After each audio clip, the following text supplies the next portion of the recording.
Mais um ano passou e eu não consegui alcançar todos os meus objetivos para 2025. Eu adoraria vir aqui e apresentar para vocês um método que eu apliquei em 2025 para alcançar todas as minhas metas e compartilhar com vocês para que vocês pudessem realizar também. Talvez eu possa ensinar esse método no final desse ano, que eu vou me esforçar bastante e eu vou explicar por quê. Todos os anos eu faço aquela lista maravilhosa de objetivos para alcançar no decorrer do ano. A gente faz no final de ano para começar o ano pensando, eu vou correr, eu vou fazer exercício todos os dias, eu vou ler a Bíblia inteira, eu vou ler tantos livros, vou fazer isso, isso e aquilo. Aí a gente termina o ano e pensa, caramba, não consegui.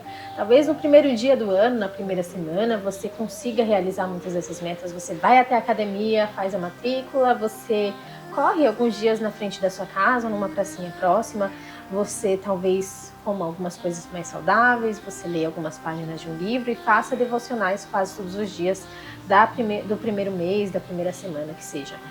E essa sou eu. Eu faço isso. Eu sou inconstante e eu comecei a refletir nos motivos pelos quais eu não consigo alcançar os objetivos para o ano da forma que eu gostaria.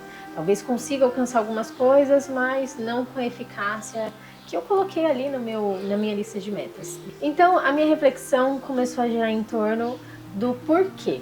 Então, em vez de começar com uma lista imensa para o ano de 2026, eu decidi fazer uma reflexão do porquê, listando motivos pelos quais eu percebo que não faz muito sentido, talvez, os meus objetivos para o ano, como eu fiz em 2025, ou qual a motivação por trás daquela lista imensa, qual o motivo e se aquilo tá certo, e se aquela é a forma ideal de eu querer fazer as coisas que eu quero para aquele ano, né? E se eu de fato quero aquelas coisas para minha vida, se eu quero aquelas coisas para o meu ano. Então a primeira reflexão que entrou aqui na minha cabecinha foi a motivação. E eu comecei a refletir, qual é a motivação por trás dessa lista? Por que eu quis colocar? Será que de fato tem uma boa motivação? Eu vou dar um exemplo para vocês. Eu vou ver se eu consigo colocar no vídeo aqui, porque eu não procurei antes. Tá gravando. Porque eu não procurei antes pra colocar, né? Mas é um vídeo onde um senhor, ele tá fazendo alguns exercícios físicos, né? Com bastante frequência, já com seus 70 anos. E um dos exercícios que ele faz sempre é puxando alguma coisa pra si. Pesos e coisas do tipo. Algumas pessoas veem ele no parque, na academia e pensam, tá louco? O que ele tá fazendo? Esse exercício, toda vez ele tá fazendo esse exercício. E no final do vídeo mostra ele pegando o netinho no colo. Aquilo me tocou bastante e me trouxe a primeira reflexão da motivação por trás da minha lista de metas. Por quê?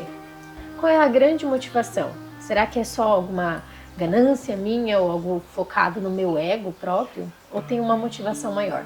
Esse senhor tinha uma motivação, que era pegar o seu neto no colo. E aí eu refleti sobre isso.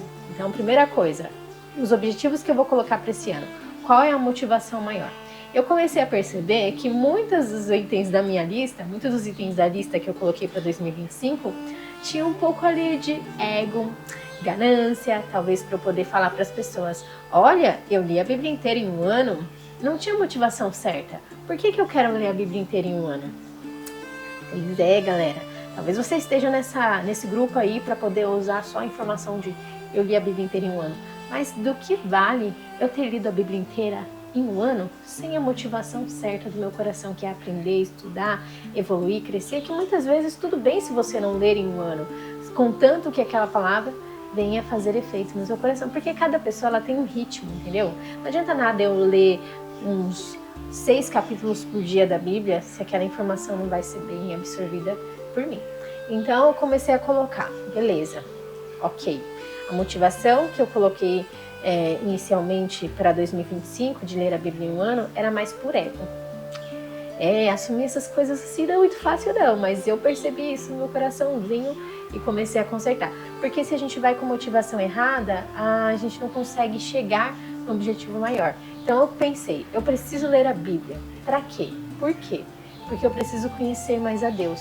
Pra quê? Por quê? Porque isso vai me fazer viver uma vida melhor, uma vida mais íntegra, vai me fazer fugir dos enganos que muitas vezes são apresentados por falsas teologias e por teologias rasas que distorcem a palavra. Então, talvez ler a Bíblia com calma, com estudo, buscando informações, seja melhor do que querer ler a Bíblia correndo. Não que eu tô problematizando quem lê a Bíblia em um ano, tá tudo bem, você pode ler a Bíblia em um ano, mas eu tô falando de mim. Outro ponto, por que eu quero treinar todos os dias, né? talvez porque eu vi muitos influencers postando que acordam 5 da madrugada, leram aquele livro O Milagre da Manhã e acordam ali 4, 5 da madrugada e vão correr, vão treinar, estão fitness, show, treinam todo dia, e eu achei bonito porque os influencers estão fazendo e quem sabe quando eu estiver fazendo eu vou poder postar também. Será que essa era a minha motivação, influenciada pelo meu consumo excessivo de redes sociais e não por uma intenção verdadeira e genuína de ter um corpo mais saudável, de cuidar da minha saúde, para que no futuro, né, eu possa desfrutar melhor da minha vida, quando eu estiver casada, com os meus filhos, com a minha família, com mais saúde e longevidade? Pois é, será que a sua motivação não está muito baseada aí em status? Isso é um perigo, porque quando a gente pensa assim, a gente quer fazer exercícios, treinar ou evoluir por conta disso, é perigoso porque a sua motivação se mistura ali com o seu ego e talvez não seja a melhor forma de você fazer isso. Fora o fato que talvez você não seja constante porque você não tem uma visão a longo prazo, né? E foi uma das coisas que eu pensei. Esses são os itens principais da minha lista que eu tinha, fora outros itens que também eram muito importantes e que talvez, motivados pela intenção errada, foram se perdendo no caminho, né? A leitura de livros, não li com constância, me perdi, e eu acho que também eu fiquei muito na ideia de ler livros, muito dessa onda do que as pessoas colocam na internet da moda, em vez de procurar livros que realmente me interessassem. Quando eu comecei a entender que eu precisava ler livros que de fato eu gosto, aí eu comecei a conseguir ler um pouquinho melhor. Mas ainda tá mais ou menos. Mas a minha lista tá aqui. Eu comprei alguns livros ano passado que eu não li ainda, mas são livros muito bons que eu tenho buscado me dedicar. E outra coisa que também eu aprendi, isso eu aprendi vendo alguns vídeos aí, estudando um pouquinho sobre o assunto, que nós não devemos criar objetivos exagerados, porque aí a gente não tá acostumado a treinar e você quer fazer um objetivo de treinar todos os dias, 1 hora por dia, e correr e fazer sei lá o quê. Galera, você é mal habituado, você é uma pessoa inconstante a vida inteira, você quer enfiar um monte de objetivo nada a ver. Isso que eu tô falando pra mim primeiro, porque eu tenho essa mania de querer fazer 1 bilhão de coisas, quando na verdade eu nem fiz o mínimo, né? Então eu tô tentando colocar pequenos objetivos, né? Nem que você treine 5 minutos por dia ou faça pouquinho. Eu tô falando isso num aspecto de um olhar de quem tá aprendendo e avaliando para esse ano começar bem. Já comecei o ano, já tô fazendo algumas coisas aí que estão dando certo. Hoje é só dia 6, tá? Emocionada, mas eu tô compartilhando para que seja também uma forma de eu voltar aqui no final do ano, quem sabe trazer uma nova perspectiva e dizer, ó, gente, foi legal, deu certo. Mas é baseado em muitas coisas que eu tenho estudado e aprendido. Então, fatores importantes: reavalie a sua motivação. Então é importante, reavalie a sua motivação e reavalie se você não está colocando os objetivos exagerados, tá? Que você não está acostumado, você está querendo ler 50 livros no mês, tá louca? Era isso, gente, que eu queria compartilhar com vocês. Talvez esse vídeo precisasse de um pouco mais de materiais nas próximas vezes para compartilhar com vocês.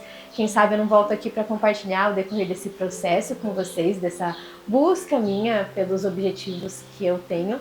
Eu ainda estou fazendo uma lista controlada, bem... Nossa, eu fiz o cappuccino, nem bebi, né? Eu estou fazendo uma lista controlada, bem pensada dos objetivos que eu quero para esse ano, mas com mais equilíbrio, refletindo mais sobre a minha motivação, se ela não tem sido influenciada pelo meu ego, se ela não tem sido influenciada pelas coisas que a gente vê na internet, né, muitas vezes, e buscando encontrar nisso um objetivo maior, né, uma motivação mais correta, mais completa, porque é isso que faz com que a gente consiga correr atrás daqueles objetivos, né, é igual, né, um exemplo que uma vez eu vi em um curso, uma pessoa falou, ela disse que quando você está passando fome, você não mede esforços para conseguir conquistar aquele alimento, né? Então, antigamente, nas caças, né, as pessoas se colocavam em risco para conseguir encontrar aquele alimento. Tinha uma motivação maior, tinha uma família para se alimentar, então os caçadores corriam atrás do alimento para suprir a sua família, para que eles não morressem de fome. Então, quando nós temos uma motivação mais profunda, mais intensa, o nosso corpo trabalha da forma correta. Então isso vale para tudo na nossa vida. Isso eu falo num lugar de quem está aplicando isso agora na vida, quem está trazendo esse entendimento, para que eu não faça uma lista imensa e me frustre ano que vem de novo, porque eu não consegui os objetivos que eu queria. É isso, gente. Eu acho que eu não me apresentei, né? Eu sou a Noemi, eu sou fundadora do Estúdio Nomaru, que não é mais estúdio, é espaço criativo, né? Junto com o meu noivo, né? E nós temos um projeto muito legal e aproveito esse momento para compartilhar coisas assim da nossa vida, não muito pessoais, que a gente é bem reservado, mas experiências e coisas que talvez você possa trazer para sua vida também, de modo geral, porque nós estamos aqui e enquanto estivermos aqui, que possamos construir uma boa vida e também distribuir uma mensagem positiva aí para as pessoas ao nosso redor. Tchau!